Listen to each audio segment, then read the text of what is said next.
আজও আমি হতাশ শুধু তোমার জন্য। তো জানি না কি জন্য। তো যতদূর জানি বাংলাদেশ থেকে ২ টা টিম ফ্রি ফায়ারে জাকার্তায় গেছে ইন্দোনেশিয়ায়।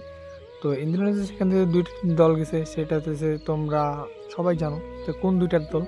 তো আমি আবারও বলে দিচ্ছি সেই দল ২ টা। একটা হচ্ছে রেড ক্লিপ, আরেকটা হচ্ছে রেড হক্স।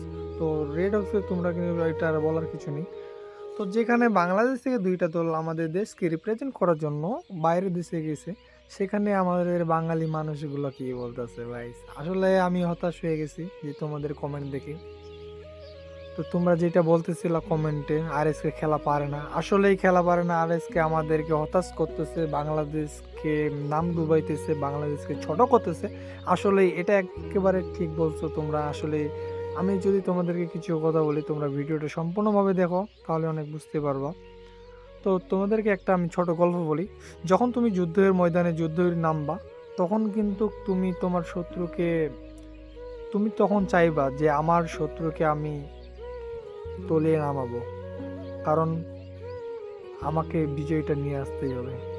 তেমন করে আরএসকেও বা আরএসকে ও রেড ক্লিপ ২ টা দলই কিন্তু বিশ্বের মঞ্চে আমাদের বাংলাদেশকে রিপ্রেজেন্ট করার জন্য বাইরে দেশে গেছে। তারা কিন্তু আমাদের বাংলাদেশকে মর্যাদা দেওয়ার জন্য গেছে, বাইরে দেশে গেম প্লে করতেছে, টুর্নামেন্ট খেলতেছে, কিন্তু কিছু অডিয়েন্স বাঙালি হয়ে বাঙালির পিছন মারতেছে।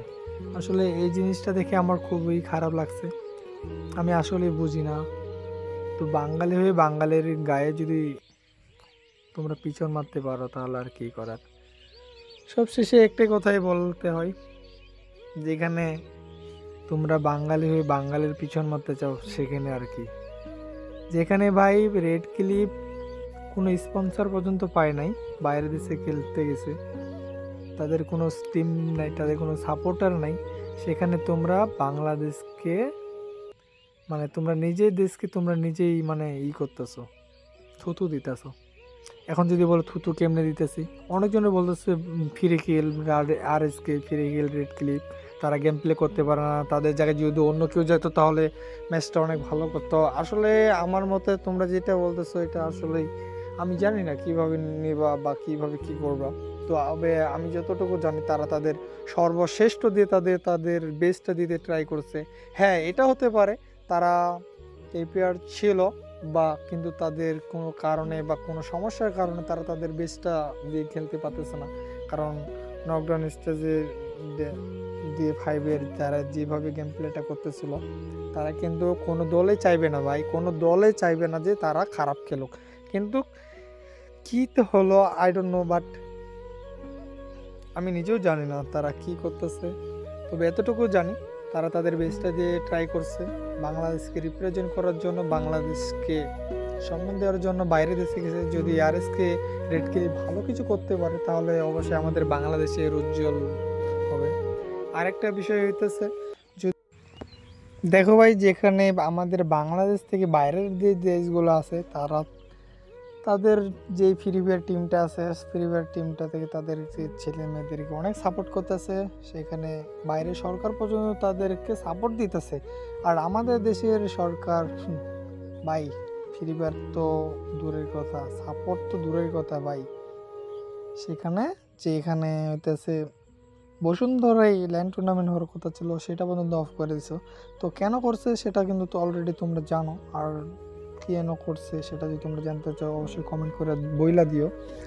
আরেকটা বিষয় হইতেছে যে বাংলাদেশ থেকে ফ্রি ফায়ারটা আসলে ব্যান কিনা, তো এই সম্পর্কে অনেক কিছু বলা হয়েছে, আমার অন্য ভিডিওতে দেওয়া আছে। তো আসলে আমাদের বাঙালিগুলো চায় না যে আমরা এগিয়ে যাই। আসলে কেউ চায় না, কেউ চায় না যে আমরা সামনে এগিয়ে যাই, আমরা ভালো কিছু করি, আমরা আমাদের দেশের দেশটাকে সামনে এগিয়ে নিয়ে যাই। কিছু অডিয়েন্স আছে, কিছু পাবলিক আছে, কিছু মানুষ আছে, তারা কিন্তু কখনোই চায় না। তারা চায় যে আমি আমি সামনে আছি, আমি আরও সামনে যেতে চাই। কিন্তু তারা চায় না যারা পিছিয়ে আছে তাদেরকে কখনো পিছনে, তারা চায় যে তারা পিছনেই থাক, তারা ওদেরকে উপরে নিয়ে যেতে চায় না। এমনটা হইতেছে বাংলাদেশে ফ্রি ফায়ার। তো সবশেষে একটা কথাই বলি, তোমরা যারা ভিডিওটা শেষ পর্যন্ত দেখছো, কেমন লাগছে অবশ্যই কমেন্ট করবা। আর এই ভিডিওতে 50টা লাইক তোমাদেরকে কনফার্ম দিলাম। আর 50টা লাইক যদি কমপ্লিট করতে পারো তাহলে তোমাদের জন্য কিছু গিভওয়ে থাকবে, যেমন উইকলি দেন মান্থলি, এগুলো আমি গিভওয়ে করব। আর আরেকটা বিষয় হইতেছে, তোমরা চ্যানেলটা যদি নতুন হয়ে থাকো তাহলে চ্যানেলে সাবস্ক্রাইব করে দিবা। আর অবশ্যই তোমাদের ইউআইডিটা কমেন্ট করে দিবা, আর হ্যাশট্যাগ দিবা নাজভাই ওয়াইটি। তো ওরা ধরা কমেন্ট করো, আর কিছুই চাই না। আর নেক্সট ভিডিও ভেরি ইন্টারেস্টিং হতে চলেছে। কেন আরএসকে ওয়ার্ল্ড সিরিজ থেকে বাদ পড়ে গেল, কেন ফাইনাল ম্যাচ খেলতে পারবে না। তো আর বেশি কথা না বলি গাইস, তো ফাইনালের সবশেষে আরেকটা কথা বলি। তো বাংলাদেশ থেকে আরএসকে কিন্তু এইবার দিয়ে 2বার